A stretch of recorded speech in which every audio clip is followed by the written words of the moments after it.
नमस्कार, मैं हूं शरद द्विवेदी और आज चर्चा में हमारे साथ एक ऐसे ख़ास मेहमान हैं जिनकी कंपनी ने न सिर्फ भारत में बल्कि मैं बेहिचक कह सकता हूं कि पूरी दुनिया में धूम मचाई है डिजिटल प्लेटफॉर्म नेटवर्किंग की अगर हम बात करें। और ख़ास तौर पर जब आप डिजिटल प्लेटफॉर्म नेटवर्किंग की बात करते हैं तो भारत जैसे देश में जो गांवों का देश है और जहां 80% आबादी ऐसी है जो समाज के कमज़ोर वर्ग से जुड़ती है और जिसके लिए आपको कोई भी चीज़ अगर डिजिटल प्लेटफॉर्म पर डिज़ाइन करनी है तो वो ऐसी होनी चाहिए कि वो व्यक्ति भी बहुत सहज होकर, बहुत ही कंफर्टेबल होकर उस तकनीक का इस्तेमाल बिना किसी हिचक के और बिना किसी स्पेशलाइजेशन के कर सके। हमारे साथ हैं पेटीएम के senior vice president Ajay Shekhar Sharma. Ajay Shekhar Sharma ji और उनके ब्रदर, उनके भाई विजय शेखर शर्मा जी ने एक इतिहास रचा है भारत में ही नहीं पूरी दुनिया में। और बहुत अच्छा लग रहा है हमें क्योंकि इन युवा भाइयों ने बदल दिया है भारत का नक्शा और एक तरह से डिजिटल रिवॉल्यूशन पूरी दुनिया में सबसे पहले ये भी कहा जा सकता है कि उनकी कंपनी के माध्यम से भारत में हुआ है। सर, मैं बहुत स्वागत करता हूं आपका मंसूल न्यूज़ पर। जी नमस्कार। नमस्कार सर, थोड़ा सा रिकॉल हम करें अलीगढ़, उसके पास एक छोटी सी जगह हरदुआ नाम है शायद, जहाँ तक मैं हरदुआगंज। जी हरदुआगंज। हरदुआगंज, वहाँ सपने पल रहे हैं विजय शेखर जी के, अजय शेखर जी के। बाबूजी और माताजी का आशीर्वाद भी साथ रहा ही होगा, तभी ये उड़ान। कहा भी जाता है कि बुज़ुर्गों का आशीर्वाद बहुत ज़रूरी होता है। मैं याद करना चाहूँगा आपके ज़रिए कि आप दोनों ब्रदर्स के मन में क्या सपना था। विजय जी के बारे में तो हम जानते हैं कि इंजीनियरिंग उन्होंने दिल्ली आके की और संघर्ष किया। आपके भी थोड़े से बैकग्राउंड के बारे में जानते हुए उस सपने को मैं ज़रूर रिकॉल करना चाहूँगा आपके ज़रिए। जी एक्चुअली हम दोनों भाइयों ने एक ही कॉलेज में स्टडी किया। हरदुआगंज में एक अग्रसेन जी इंटर कॉलेज है। जी मेरे भाई मेरे से करीब 6 साल बड़े हैं। पहले जी वो थे उसी कॉलेज में, उसके बाद मैं था। जी। तो क्योंकि मेरा भाई ऑलरेडी एक इंजीनियर बन चुका था और काफी अच्छे से वो उसने एक अपना बिजनेस भी चालू कर दिया था उस टाइम। तो मैं भी सेम ही लाइन पे, क्योंकि घर में ऐसे होता ही है। हमारे पिताजी ने भी कहा कि तुम भी मैथ लो। हालांकि मैं बायोलॉजी में बहुत अच्छा था। मैं अपने डिस्ट्रिक्ट का टॉपर था उस टाइम। जी तो फिर मैंने, लेकिन मैथ भी मेरा अच्छा था, फिर मैंने मैथ लेके मैं आगे बढ़ा। फिर जी। इंजीनियरिंग किया मैंने यूपी टेक्निकल यूनिवर्सिटी से। हम्म हम्म तो यूपी टेक्निकल यूनिवर्सिटी से इंजीनियरिंग करने के बाद मैं फिर अपने भाई के साथ ही लग हम्म गया। हालांकि मैं कॉलेज लाइफ से ही लगा हुआ था उस कंपनी में। हम्म तो हम्म। स्टार्टिंग में हमारी कंपनी एक एस्ट्रोलॉजी सर्विस देती थी। जी एक कॉल सेंटर था जिसमें लोग कॉल करते थे, इसमें लाइव एस्ट्रोलॉजी हम देते थे। तो हम्म ये हमारा दिल्ली में श्री फोर्ट रोड पे एक छोटे से फ्लैट में हमारा एक ऑफिस था। हम्म। मुश्किल से उस टाइम 20 लोग होते होंगे। जी तो वहां से हमने स्टार्ट की है, एयरटेल पे चलती थी। तो धीरे धीरे करके हमको लगा एस्ट्रोलॉजी, क्योंकि हमारा एक्सपेंशन था, हम बढ़ाना चाह रहे थे, हम नई टेक्नोलॉजी में घुसना चाह रहे थे। तो उस टाइम एक आउटबाउंड कॉल, एक नई चीज आई थी। जैसे जी आपके फोन कॉल पे ऑटोमेटिक वॉइस आती थी, कंप्यूटराइज वॉइस। जी। आपने सुना होगा एक अटल बिहारी वाजपेयी जो पूर्व प्रधानमंत्री थे, उन्होंने सबसे जी। पहले अपनी एक भाषण, हमने उनका सबसे पहले लोगों की सबसे कॉल, पहले फोन कॉल। बिल्कुल ठीक है, हाँ बिल्कुल हाँ, ठीक है वो आपने। हमने ही किया था। जी। उसके बाद से फिर हम वैल्यू एडेड सर्विस में घुस गए अच्छे हम्म से, और हमने काफी सारी सर्विसेज, सब्सक्रिप्शन, हम्म कंटेंट बेस्ड सर्विस, फिर नेटवर्क बेस्ड सर्विस हम ऑपरेटर को देने लग गए। हम्म तो उसके बाद धीरे धीरे हमारी कंपनी अच्छा परफॉर्म करने लगी और हम आप बहुत अच्छा खासा रेवेन्यू करने लगे थे। हम्म ड्यूरिंग द पीरियड फिर हमको लगा कि एक लेवल पे जाके वो एक स्टेगनेंट हो गया था हम्म बिजनेस हमारा, हम्म क्योंकि उसमें एक लिमिटेशन है, हम ऑपरेटर डिपेंडेंट हो जाते हैं। हम्म जितना ऑपरेटर चाहेगा उतना ही वो बिजनेस कर सकते हैं। हम्म फिर हमको लगा कि हमें डायरेक्ट टू कंज्यूमर में जाना चाहिए, क्योंकि वो हमारा बिजनेस B2B था। हम हम्म। ऑपरेटर से, मतलब हमारा बिजनेस, क्योंकि ऑपरेटर के कस्टमर को वो हम सर्विसेज दे रहे थे। जी। तो उस दौरान इंडिया में रिचार्ज सर्विसेज थी नहीं। हम्म तो रिचार्ज सर्विस नहीं थी, तो हमारे दिमाग में आया कि क्यों ना हम लोगों को ऑनलाइन रिचार्ज का हम्म एक प्लेटफॉर्म दें। तो हम्म उस टाइम से फिर हमारा दिमाग में आइडिया आया, तो हमने पेटीएम, पे थ्रू मोबाइल के थ्रू हम्म हमने पेटीएम का नाम रखा और हम्म। हमने रिचार्ज प्लेटफॉर्म चालू किया। जी। तो सबसे पहला हमारा ही प्लेटफॉर्म था जिसपे लोग वाग अपने घर से बैठ के हम्म उसको रिचार्ज कर सकते थे। हम्म हम्म। तो धीरे धीरे करके वो लोग, शुरू स्टार्टिंग में तो केवल हम रिचार्ज डाले तो लोगों को अच्छा लगा, क्योंकि पहले तो आपको याद होगा स्क्रैच कार्ड होते थे। स्क्रैच कार्ड होते थे, यस। हाँ, लोग जाते थे फिजिकली कार्ड लाके रिचार्ज करते थे, तो बहुत टीडियस जॉब होती थी, बहुत लोगों को प्रॉब्लम होती थी। तो हम्म लेकिन जब से वो आया तो लोगों को बड़ा अच्छा लगा। लोग, हम्म बहुत सारे लोग हमारे प्लेटफॉर्म पे आने लग गए। हम्म हमने भी चलाया खूब अच्छे से चलाया, खूब सारे कस्टमर हो गए। फिर हमको लगा केवल रिचार्ज से काम नहीं बनेगा, लोगों को और भी जरूरत है, क्योंकि यूटिलिटी सर्विसेज होती है, जैसे इलेक्ट्रिसिटी का बिल हो गया आपका, और आपके फीस होगी, स्कूल की फीस होगी, बहुत सारी चीजें होंगी। तो इस तरह से हमने धीरे धीरे करके सबसे पहले फिर इलेक्ट्रिसिटी बिल लगाया, लोगों को और अच्छा लगा। फिर धीरे धीरे करके हम छोटी छोटी सर्विस, यूटिलिटी सर्विस डालते चले गए। हमें बहुत अच्छा रेस्पॉन्स मिला उसका, और उस रेस्पॉन्स के बाद फिर हमने फुल फ्लैश हमने वॉलेट लाइसेंस लिया। हमने कहा कि लोग अपने एक वॉलेट बनाएं और उससे अपना फोन रिचार्ज करना है, फोन को रिचार्ज करें, इलेक्ट्रिसिटी का बिल पे करना है, वो पे करें। तो धीरे धीरे करके वहां से शुरुआत हुई जी। तो आज यहाँ पर हम पहुंच गए। सर, ये कितने सिंपल तरीके से आपने बता दिया एक सफ़र अपना, लेकिन इसके पीछे जो हार्डशिप्स होती हैं मैं कुछ उनका भी जिक्र ज़रूर आपसे सुनना चाहूँगा, क्योंकि कोई भी सपना ऐसे नहीं बड़ा होता, उसके पीछे ऑब्स्टेकल्स उसके गहने होते हैं, ऑर्नामेंट्स होते हैं, और जो इन गहनों को बहुत अच्छे से अपने शरीर पर धारण करता है और उनको ये मानता है कि ये क्रिटिसिज्म, ये नेगेटिविटी, ये सब मेरे लिए पॉजिटिव होने जा रही है। तो आपके बड़े भाई विजय जी और आप अजय जी उस नेगेटिविटी से कैसे जूझे, क्योंकि बहुत सारे यंगस्टर हैं, आप एक रोल मॉडल हैं आज न सिर्फ भारत में बल्कि पूरी दुनिया में, जिन्होंने एक रेवोल्यूशन रचा है और ये बताया है यस वी कैन, हम कर सकते हैं। जी। मैं एक शानदार मेरे को किस्सा याद है। मैं उस टाइम 12th क्लास में था, और हमारा जब कॉल सेंटर बिजनेस होता था, मैं उसको देखता था उस टाइम। मेरे को अभी भी याद है कि हमारे पास जो एस्ट्रोलजर थे, उनको सैलरी देने के लिए हमारे पास पैसे नहीं थे, और अब समझ रहे वो पैसे बहुत बड़े नहीं थे, मतलब 3.5 लाख रुपए नहीं थे उस टाइम। समझ लिया, हमने उसके लिए लोन लिया उनकी सैलरी देने के लिए। जी, तो हमने वो टाइम देखा था, क्योंकि होता क्या है, क्योंकि हमें पेशेंस लाना होता है। किसी भी चीज को एक साइकिल होती है, उसमें से हमें गो थ्रू होना होता है, और कि हमेशा चैलेंजेस आते हैं। तो आप स्टार्टिंग में क्या था, जब हम अपना जो हम ये बेस्ट सर्विस चला रहे थे, इसमें काफी सारी चीजें इस तरह से आ रही थी स्टार्टिंग में, क्योंकि इसमें पेमेंट साइकिल बहुत स्लो होती है ऑपरेटर की तरफ से। मतलब अगर आपने आज कोई सर्विस दी है तो उसकी पेमेंट 3 महीने बाद या 4 महीने बाद आती है। तो उस साइकिल को चलाने के लिए, क्योंकि हम कोई अच्छे, मतलब हमारे फादर खुद एक टीचर थे, वो एक बहुत बड़े बिजनेसमैन नहीं था, हम एक बहुत ही मिडिल क्लास फैमिली से थे, तो उसको रनिंग साइकिल को चलाने के लिए हमें बहुत मेहनत करनी होती थी। और हम कहीं कभी कभी हम खुद सैलरी या हम खुद पैसे नहीं लेते थे, लेकिन लोगों को देते थे, जिससे कि उनके अंदर कॉन्फिडेंस आए, वो आगे बढ़े। तो ऐसी चीजें आई हैं, काफी सारी चीजें आई हैं, और फिर हम उनसे गो थ्रू आए हैं, आज की तारीख में हम यहाँ पहुंचे हैं। बिल्कुल।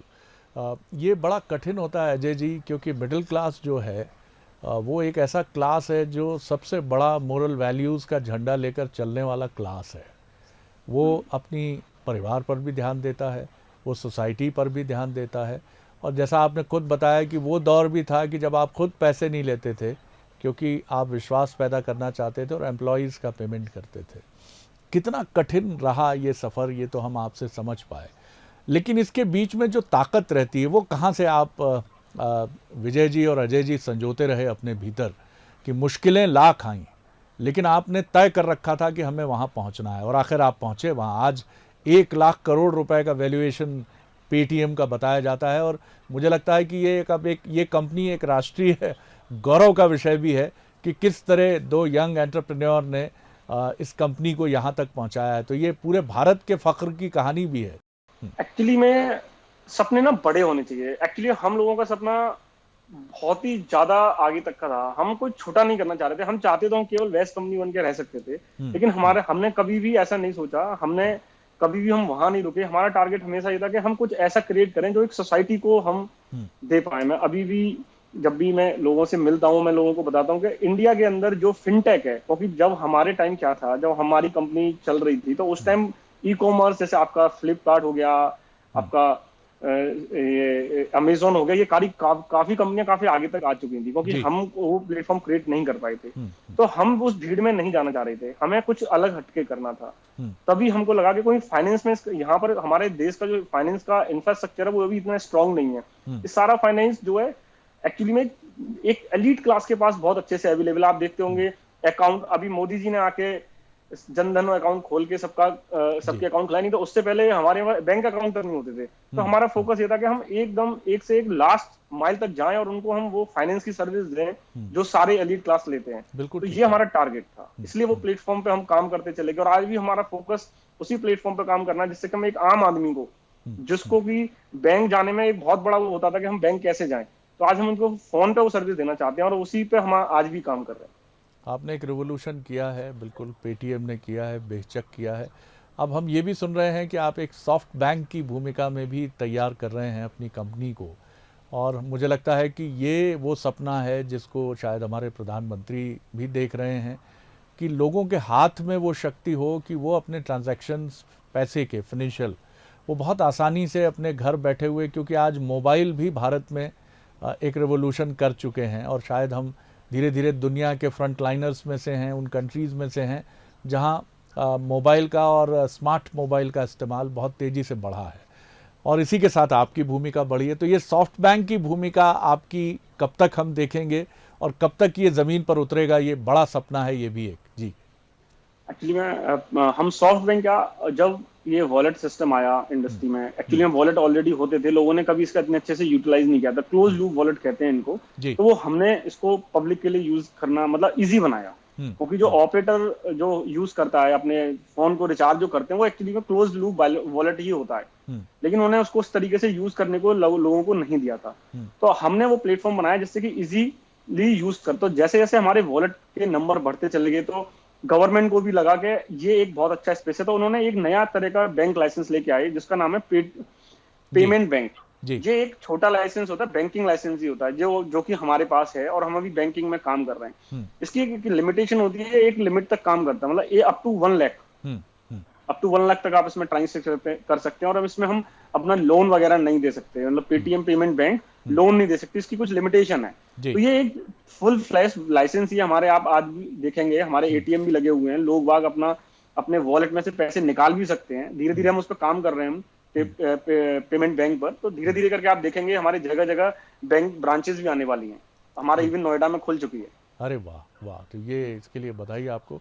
और आगे आप किस तरह से एक्सपेंशंस के जो आपके प्रोजेक्ट्स हैं उनको भी हम ज़रूर जानना चाहेंगे, क्योंकि आज आपने जो क्रांति रची है उसकी वजह से हमारे लिए भी बहुत सारी मुश्किलें, और इस लॉकडाउन में बहुत सारी मुश्किलें आसान हुई, जब हम ये मानते थे कि करेंसी कंटामिनेशन का संक्रमण का एक बड़ा कारण हो सकती है, लेकिन मैं बड़े दुकानदार या मझोले दुकानदार के पास तो डिजिटल प्लेटफॉर्म का पेमेंट मोड पाता हूँ, लेकिन आपने जो क्रांति रची तो उसकी वजह से मुझे फुटपाथ पर अपनी दुकान सजाने वाले, सब्जी के ठेले वाले, रेहड़ी वालों से लेकर हर जगह मुझे पेटीएम मिला। तो आगे और क्या एक्सपेंशंस हैं? अभी हमारा सारा फोकस फाइनेंस को आम आदमी तक, जो आप बिल्कुल बहुत अच्छी बात की, रेहड़ी वाला, पटरी वाला, आप यकीन नहीं करेंगे ये बेचारे बहुत छोटा छोटा अमाउंट सेव करना चाहते हैं और सेविंग करते हैं अपने आगे फ्यूचर के लिए, लेकिन उनको उस पर रिटर्न नहीं मिल रहा होता है जी। तो अभी हमारा फोकस ये है कि ये 100 रुपए डेली का या 50 रुपए डेली का सेविंग करें, तो वो प्लेटफॉर्म इनको हमारा, अभी आपने देखा होगा हमने पेटीएम मनी लॉन्च किया है, अभी हमारा इक्विटी प्लेटफॉर्म और आने वाला है, और म्यूचुअल फंड प्लेटफॉर्म ऑन आ रहा है, मतलब ऑन द लाइनिंग में है और जल्दी लॉन्च हो जाएगा। वो हमने इसलिए, वो हमारा फोकस ये है कि जो आम आदमी है जो छोटा छोटा अमाउंट है उसको भी इन्वेस्ट कर सके। जैसे कि आप देखिए हमारे पास एक गोल्ड, डिजिटल गोल्ड की स्कीम जो गवर्नमेंट की थी, हम अपने प्लेटफॉर्म पे लेके आए। आज गरीब आदमी 1 रुपए का भी गोल्ड खरीद सकता है हमारे प्लेटफॉर्म पे आके। क्या बात है, क्या बात है, वाह। तो ऐसे ही हम सारी चीजों को लेके आ रहे हैं। म्यूचुअल फंड भी ऐसा, म्यूचुअल फंड इक्विटी में इन्वेस्टमेंट करना, वो बहुत छोटा अमाउंट वो इन्वेस्ट कर सकते हैं और रिटर्न ले सकते हैं। तो वो जो सेविंग की भावना है उन लोगों की, वो जो कैश को लेके बड़े रखते थे, अब वो हम भावना को इजी कर देंगे, वो इजीली अपने डिजिटली वो सेव कर पाएंगे अपने पैसे।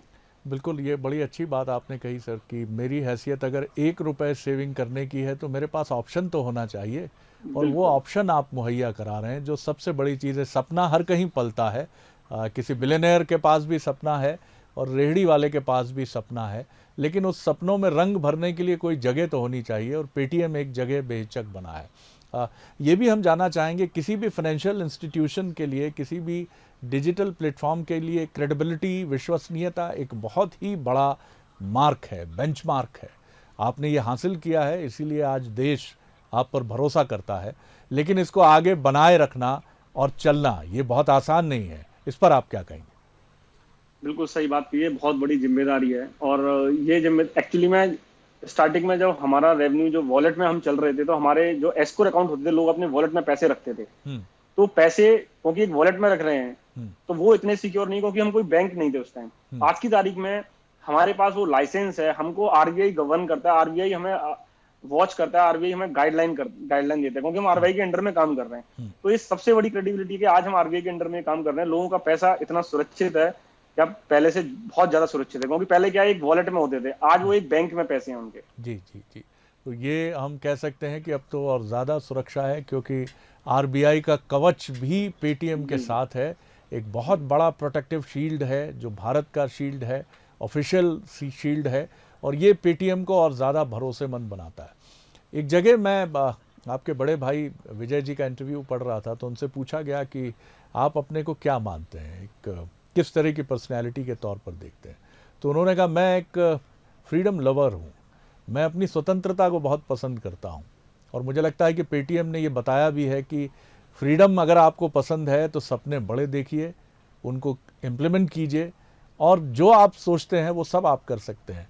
फ्रीडम कितनी ज़रूरी है किसी भी बड़े वेंचर को, किसी भी स्टार्टअप को आसमान तक ले जाने के लिए, अजय जी? फ्रीडम एक ऐसा शब्द है, अगर आपको अब मान लीजिए फाइनेंशियल फ्रीडम, अगर आपको फ्रीडम नहीं मिलेगी तो आप कहीं ना कहीं आपको अपने आप को बड़ा नहीं कर पाएंगे। तो फ्रीडम, मैं आपको एक बहुत प्यारा किस्सा बताता हूँ। मैं लंदन में था और मेरे को रात में इमरजेंसी थी, करीब 2-3 बजे। मेरा जो कलीग था उसको कुछ इमरजेंसी में एक हॉस्पिटल में उसको जाना पड़ा, तो मेरे को, मैं जब सो रहा था तो मैं उठ के तुरंत गया, मेरा वॉलेट होटल में ही रह गया। तो मैं ऐसे ही, मेरे पास फोन था केवल उस टाइम, तो मैं वहां की एक बस, रेड बस रात में चल रही होती, मैं उसमें गया, पास में ही हॉस्पिटल था। तो मैं जब उसमें चढ़ा तो मैंने लेडी से पूछा कि मैं पे कैसे करूं, मेरे पास क्रेडिट कार्ड था उस दिन, लेकिन मेरे पास वो नहीं था, मतलब मेरे वॉलेट वाला पेमेंट वहां सिस्टम था नहीं। तो रात में जब मैं वहां देख रहा था, क्या केवल अगर कोई आदमी आज की तारीख में अपना फोन लेके आप कहीं भी चले जाइए तो आपको टेंशन नहीं है कि पैसा है या नहीं, आप पेटीएम यूज करके पे कर सकते हैं। आज की तारीख में लंदन, मतलब इंग्लैंड जो कि एक सुपीरियर पावर है, वहां भी ये फ्रीडम नहीं है, फाइनेंशियल फ्रीडम जो आज इंडिया में है। मैं आपको ये कह सकता हूँ, आज भी लोग क्रेडिट कार्ड यूज करते हैं, आज भी लोग करेंसी, पेपर करेंसी यूज कर रहे हैं, डिजिटल मनी आज भी नहीं है वहां पर, केवल प्लास्टिक मनी है। बिल्कुल आपने ठीक कहा, और ये बिल्कुल सच बात है कि ये डिजिटल रेवोल्यूशन सिर्फ भारत में हुआ है, और इसके लिए हम गर्व कर सकते हैं। और सबसे महत्वपूर्ण बात है कि प्लास्टिक करेंसी की अगर हम बात करें, यानी क्रेडिट कार्ड करेंसी की बात करें, तो वो कहीं ना कहीं एक किस्म की डिजिटल लिटरेसी की भी मांग करती है। लेकिन भारत में, मैं नहीं कहूँगा, हमारे यहाँ भले ही साक्षरता का प्रतिशत हम कह सकते हैं कि यूरोप के देशों की तुलना में कम हो, लेकिन हमारे नन्नू लाल और मंगू लाल भी जिस तरह से पेटीएम का इस्तेमाल करते हैं वो अद्भुत है। और अपने स्मार्टफोन से वो जिस तरह से स्मार्टली डील करते हैं कि मैंने किसी सब्जी वाले को कभी नहीं देखा कि उसको कोई कंफ्यूजन हो, फटाफट जोड़ के मुझे बता, भैया ये इतना आ गया है आपका पैसा, धन्यवाद आपको। तो ये बड़ी अद्भुत चीज़ है जो आपने की है। कंक्लूजन की तरफ बढ़ते हुए मैं ज़रूर जानना चाहूँगा, शिखर पर पहुँचना जितना कठिन होता है, उस पर बने रहना उससे भी अधिक कठिन होता है, क्योंकि न सिर्फ वहाँ आपके राइवल्स हैं, बल्कि कई बार आप महसूस करते हैं कि कुछ तकलीफ़ें आपके अपने सिस्टम से आती हैं, चुनौतियाँ आती हैं, और पेटीएम के लिए भी ये कोई एक्सेप्शंस नहीं है, ऐसी चुनौतियाँ आई, लेकिन उनका जिक्र करना बेमानी है, क्योंकि ये होता है, चाहे एक परिवार हो, चाहे एक कंपनी हो। आप उनसे जूझते हुए, निपटते हुए आगे बढ़कर आज अपना मकाम बना रहे हैं, बना चुके हैं। क्या कहेंगे आप उन यंगस्टर्स से जो अजय जी को देखकर फिर एक हौसला उनके भीतर आया होगा, विजय जी को देखकर फिर उन्होंने हौसला सजोया है, जिस भी फील्ड में वो कामयाब होना चाहते हैं? क्या कहेंगे सर? कोई मंत्र नहीं है, कोई फार्मूला नहीं है कि आप घोल के पी जाइए और सफल हो जाइए, फिर भी आपने जो महसूस किया है इस कंपनी को ऊंचाइयों तक जाने की तरफ, कुछ कुछ बातें ज़रूर शेयर कीजिए। बेसिकली मैं एक ही चीज कहना चाहूंगा सारे लोगों को, सपने, एक मैंने कोट पढ़ी थी और बड़ी प्यारी कोट है, सपने वो होते हैं जो सोते हुए नहीं देखे जाते, सपने वो होते हैं जो तुम्हें सोने नहीं देते हैं। और ये बिल्कुल वही चीज है। यंगस्टर को मैं ये कहना चाहूंगा, आप अगर आप कुछ सोचते हैं तो उसको दिल से सोचिए और पूरे जुनून के साथ उसमें लगिए। आप एक बार फेल होते हैं, 2 बार फेल होते हैं, वो उसको फेलियर नहीं मानिए, वो उसको टेस्टिंग मोड मानिए, जब तक आपको सफलता ना मिल जाए। क्योंकि एक मैं कहीं पढ़ रहा था, एक फिल्मी डायलॉग था कि एक युद्ध का नियम होता है केवल उसे जीतना जी। उसके लिए जब तक लड़ो तब तक, क्योंकि हो सकता है कि आप 19 बार लड़े और 20 बार में शायद आप जीत जाते, तो इसका आपको रुकना नहीं चाहिए, उसको रुकना नहीं चाहिए, ये आपको हमेशा लड़ना चाहिए। बिल्कुल आपने ठीक कहा। और कंक्लूड करूंगा इस सवाल से कि एक जगह ये भी पूछा गया आप लोगों से कि पूरी दुनिया में मंदी है लेकिन पेटीएम के लिए तेजी है। मंत्र वही है जो आपने हमें बताया कि कहीं मंदी होती है तो कहीं तेजी होती है। ये विजय जी का जवाब था इस सवाल पर कि अगर कहीं मंदी है, कहीं रिसेशन है, तो कहीं बहुत तेज़ी से स्पार्किंग भी हो रही है, आगे भी बढ़ रही है कोई कंपनी। इस पर आप क्या कहेंगे कि कहीं मंदी है तो कहीं तेजी है, पेटीएम में तेजी है? एक्चुअली में बिल्कुल सही बात है। आप कभी कभी देखते होंगे जहां कमी होती है किसी चीज की तो दूसरी जगह उतनी ही अपॉर्चुनिटी बन जाती है। जैसे आप देखेंगे, जैसे कि आज की तारीख में रिसेशन आया, सॉरी आज की तारीख में जैसे कोविड वाला सबके सामने आ रखा है, लोग परेशान है, लेकिन आप देख रहे हैं इसी टाइम जो डिजिटली काम कर रहे थे, जो स्टार्टअप बेचारे इतनी, आप उनको अचानक से आप देखिए, जूम एक अंडर रेटेड कंपनी थी जिसको पता ही नहीं था और आज वो एकदम ग्रो कर गई। तो हमेशा जब किसी चीज की कमी हो रही है तो कहीं ना कहीं एक अपॉर्चुनिटी जरूर देता है भगवान। तो हमको वो, हमारी आंखों को वो देखना चाहिए और उनको ग्रैब करना चाहिए। ये सबसे बड़ी बात है। और इस बातचीत को जब मैं रिकॉल कर रहा हूँ तो आपका सबसे बड़ा मंत्र जो मेरी मेमोरी में घूम रहा है वो यही है, वो सुनहरा कोट जो आपने पढ़ा और मैंने भी पढ़ा है, लेकिन आज मैं उसको ज़्यादा गुण और बुन पा रहा हूँ, जो ये कहता है कि सपने जागते हुए देखे जाते हैं वही पूरे होते हैं। सोते हुए जो सपने देखे जाते हैं वो खूबसूरत ख्वाब ज़रूर होते हैं, लेकिन उनमें रंगों की ताबीर आप नहीं भर पाते क्योंकि आप खुद सो रहे होते हैं। तो असली सपना वो है जो आप जागते हुए देखते हैं, क्योंकि जागते हुए आप कर्म रूपी रंग अपने उस सपने में भरकर पेटीएम खड़ा कर सकते हैं। और यही विजय शेखर जी ने किया, यही अजय शेखर जी ने किया। और आज भी कुछ बदला नहीं है, अभी भी अलीगढ़ खनकता है अजय जी में और कोई परिवर्तन नहीं है। आज भी उनकी चमकती आंखें कहती हैं कि हाँ, अलीगढ़ के एक मध्यम वर्गीय परिवार से हूँ, लेकिन मुझे गर्व है विजय पर, अपने बड़े भैया पर और अपनी टीम और खुद अपने पर कि हमने एक ईमानदारी से कोशिश की और यहाँ तक पहुँचे। दूसरी बहुत महत्वपूर्ण बात, वो कहते हैं कि युद्ध जीतने की दृष्टि से ही लड़े जाते हैं, वहाँ कोई और विकल्प नहीं होता आपके पास। आप हारने के लिए नहीं जाते मैच खेलने या युद्ध करने, आप एक ही विकल्प लेकर जाते हैं कि मैं जीतूंगा। तो यही भाव लेकर आपको आगे बढ़ना है। और पेटीएम अब जैसा उन्होंने बताया कि बैंकिंग सेक्टर की तरफ भी बढ़ चुकी है।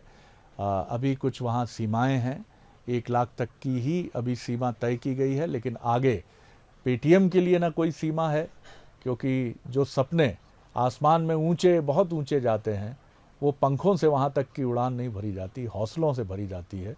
और शर्मा बंधुओं में इतना अद्भुत हौसला है कि पेटीएम कहाँ पहुँचेगा ये शायद अभी तय करना बहुत कठिन होगा। सर, इस बातचीत के लिए बहुत धन्यवाद, बहुत अच्छा लगा और हमारी ढेर सारी शुभकामनाएं आपको, विजय जी को और पेटीएम को और आपकी पूरी टीम को, जिन्होंने कोविड के इस खतरनाक दौर में हमारे लिए अपने घर में बैठे हुए एक बहुत सुंदर डिजिटल ऑप्शन ट्रांजैक्शन के लिए, पैसे के लेन देन के लिए दिया। शुक्रिया सर, बहुत धन्यवाद आपको।